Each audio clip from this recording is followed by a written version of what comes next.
உங்களை அப்படி நான் பண்ணியிருக்க மாதிரி உங்களுக்கு தோணுச்சுன்னா என்ன மன்னிச்சிருங்க. சாரி.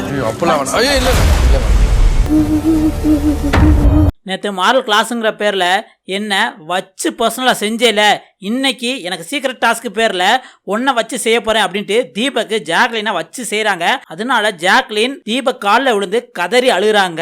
ஆக்சுவலி என்ன நடந்திருக்கு அப்படின்னு பார்த்தீங்கன்னா, நேற்று ஜாக்லினுக்கு பிக் பாஸ் கன்ஃபெஷன் ரூமில் ஒரு சீக்ரெட் டாஸ்க் சொன்னாங்க. சீக்ரெட் டாஸ்க்குன்னு கூட சொல்ல முடியாது, நீங்கள் இந்த மாதிரி பண்ணுங்க மாரல் கிளாஸா அப்படிங்கிற மாதிரி சொல்லியிருந்தாங்க.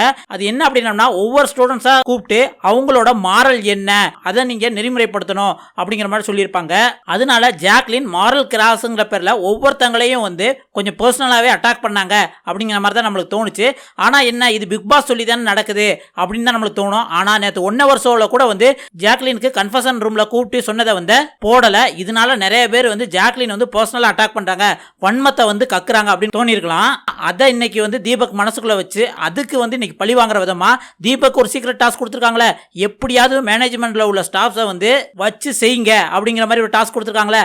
அதனால தீபக் வந்து இதை என்ன பண்றாரு அப்படின்னு பாத்தீங்கன்னா, நேத்து என்ன பூரா வந்து வன்மத்துல தான் வந்து நீங்க குத்தி குத்தி காமிச்சிங்க அப்படின்ட்டு வந்து ஜாக்லினை குறை சொல்றாங்க. இதனால வந்து ஜாக்லின் வந்து நான் வந்து ஒவ்வொருத்தவங்களுக்கும் மாறல தான் சொல்லணும்னு தான் சொன்னேன் தவிர பர்சனலா நான் அட்டாக் பண்ண அப்படின்னு அட்டாக் பண்ணல.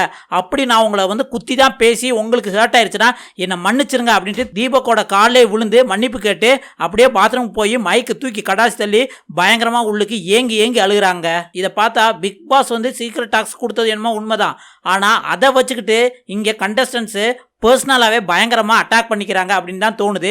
ஏன்னா டைரக்டா அட்டாக் பண்ணி பேச எவனுக்குமே இங்க வந்து கட்ஸ் கிடையாது. இந்த மாதிரி டாஸ்க் மூலம் வந்து ஒரு கேரக்டரா வந்து மாத்தி மாத்தி அட்டாக் பண்ணா மக்களும் நம்மள நல்லவங்க நினைச்சிருவாங்க, நம்மளும் நம்ம வன்மத்தை தீத்த மாதிரி தான் இருக்கும் அப்படிங்கிற மாதிரி தான் நடந்துக்கிறாங்க.